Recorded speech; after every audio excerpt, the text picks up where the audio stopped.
हो रही है। मैं अभी सरकार से बात किया हूँ, एक बार फिर बात करेंगे। आज असेंबली का सेशन है, आखिरी दिन है। तो मुझे लगता है डेली वेजेस क्या, जितने भी कैजुअल लेबरर्स हैं, जो भी मुलाजमिन तबका है जो कई सालों से अपनी ड्यूटी सर अंजाम दे रहा है, उन लोगों के बारे में सोचना चाहिए, क्योंकि महंगाई का दौर है। मैंने कल भी कहा 259 रुपया जो है वेजेस दिया जा रहा है, कम से कम उसको भी बढ़ाया जाए। बाकी राज्यों के अंदर अगर 300, 350, 400, आज एक आम मजदूर 500 रुपया ले रहा है।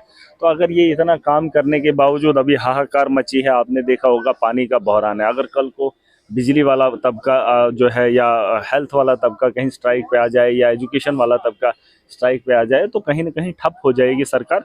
मैं चाहता हूँ उनके वेजेस के बारे में सोचना बड़ा इंपॉर्टेंट है। वो हमने पहले हमने बोला कि ये बीजेपी के स्पॉन्सर्ड कुछ लोग नहीं, बीजेपी के स्पॉन्सर्ड का मामला नहीं है। मामला यहाँ है, उन लोगों की जरूरियात भी है। वो लोग अपना वक्त दिए हैं, कुछ लोग तो उसमें रिटायर भी हो गए हैं। उनके बारे में हमको ही सोचना, और कौन सोचेगा। यहाँ अगर चुनाव नहीं होते तो हम एमएलए नहीं होते। देखिए, चुनाव वक्त पे कराए तो आज हम लोगों पे जिम्मेदारियां हैं। अब हमारी जिम्मेदारी है जम्मू कश्मीर को बदहाली से कैसे निकाला जाए, और उन लोगों से बात करके। ठीक है, अगर कोई उनको प्रोवोक कर रहा है, मुझे नहीं लगता है, वो तो अपना हक मांग रहे हैं।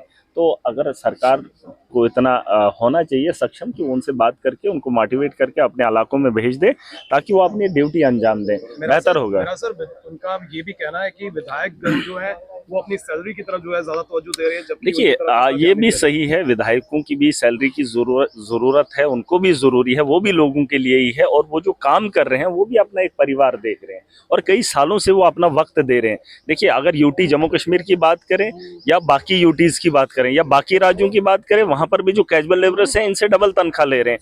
आप यूटी लद्दाख को देख लीजिए, वहां पर कितना वेजेस वगैरह दे रहे हैं उन लोगों को। उसी तरह से यहाँ पे भी उन लोगों को दिया जाना चाहिए। आप देखेंगे यूटी के लद्दाख के मुलाजमिनों को यहाँ से, वहाँ उनके वाले जो है वो यहाँ से उन्होंने उठा लिए, और यहाँ के जो मुलाजमिन तबका वहाँ पर है वो दर दर की ठोकरें खा रहा है। वो भी वापस आना चाहता है, वो अपने मुलाजमों को ले रहे हैं।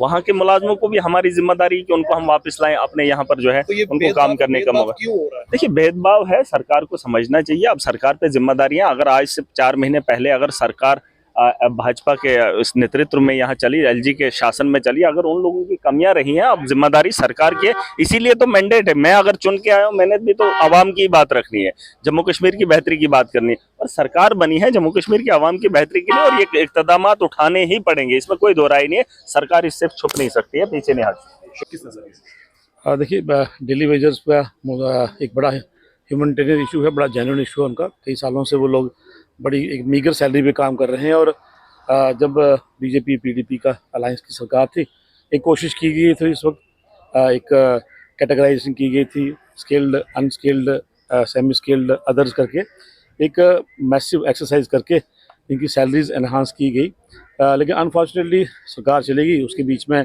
ब्यूरोक्रेसी का ही रूल रहा। कई का कारणों के से या आगे बात नहीं बढ़ी।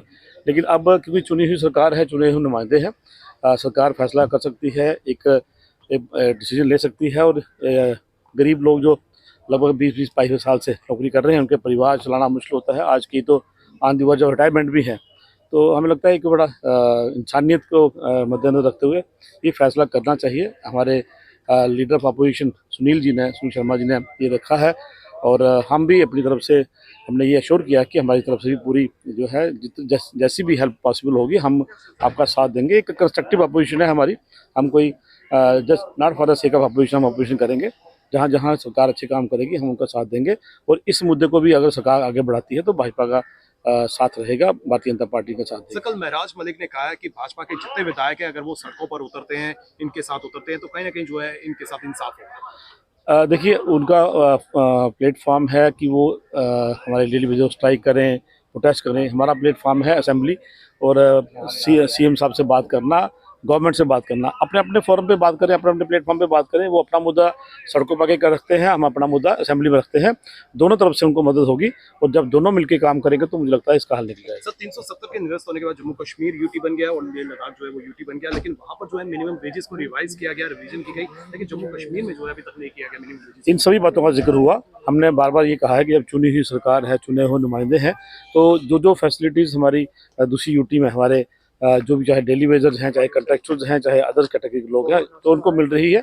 जम्मू कश्मीर में भी उनको वो मिलनी चाहिए। देखिए, अभी कुछ ही महीनों में सरकार बने हुए, पहला बजट पास हुआ है। हमें पूरी उम्मीद है सरकार अच्छे स्टेप लेगी और खास करके इस तबके के लिए हम भारतीय जनता पार्टी हमेशा सरकार सरकार ने आश्वासन दिया कमेटी का गठन करने जा रही है, कमेटी का गठन किया, लेकिन बावजूद इसके विरोध प्रदर्शन जो है हमें देखने को मिल रहा है। आम जनता जो है वो भी सफर कर रही है और डेली वेजर्स जो है वो भी जद्दोजहद कर रहे हैं। हमारी तरफ से भी रिक्वेस्ट की गई थी सीएम साहब को कि सरकार की तरफ से सरकार का कोई नुमाइंदा, देखिए भारतीय जनता पार्टी ऑपोजिशन में है, हम जाके बात करेंगे, मुझे नहीं लगता कुछ रिजल्ट निकलने वाला होगा। ऑनरेबल मिनिस्टर हैं, पीएचई के मिनिस्टर हैं, उनके और साथी हैं, हमारे ऑफिसर्स हैं जो इस डिपार्टमेंट से वास्ता रखते हैं। अगर वो एक बार जाके उनके किसी ग्रुप से चाहे सिविल सेक्टर के अंदर ही आके मिलते हैं, बात करते हैं, तो ये जो स्ट्राइक वाला मसला कम से कम ये खत्म हो सकता है।